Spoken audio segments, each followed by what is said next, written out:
Why are there no second world countries? In global politics, we often use the term first world to refer to developed capitalist countries with high standards of living, and third world for developing ones with smaller economies. However, we rarely use second world. Why?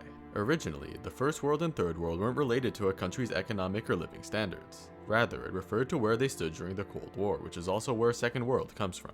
First world referred to countries in the Western Bloc led by the United States, including NATO and countries like Japan and Australia, while Second World referred to those in the Eastern Bloc led by the Soviet Union, including the Warsaw Pact and countries like China and Cuba. Third World, on the other hand, simply referred to the rest of the world, countries not aligned with either superpower. The term stayed with this definition until the collapse of the Soviet Union in 1991, bringing an end to the Eastern Bloc or Second World, while First World and Third World slowly evolved to their modern definitions. However, some people still use Second World to refer to countries that fall between both categories economically, like those that have transitioned from a planned economy to a market one, i.e. Ukraine, Romania, and Albania. Over time, the terms have come under scrutiny, particularly because of their simplicity.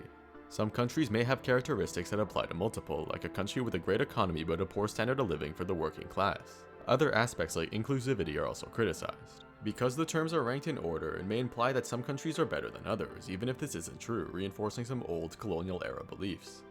Overall, the Second World today is generally obsolete and rarely used, an old term from the days of the Cold War which referred to the Communist bloc. This has left global politics in an awkward situation, where there is a first world and a third world, but not a second one.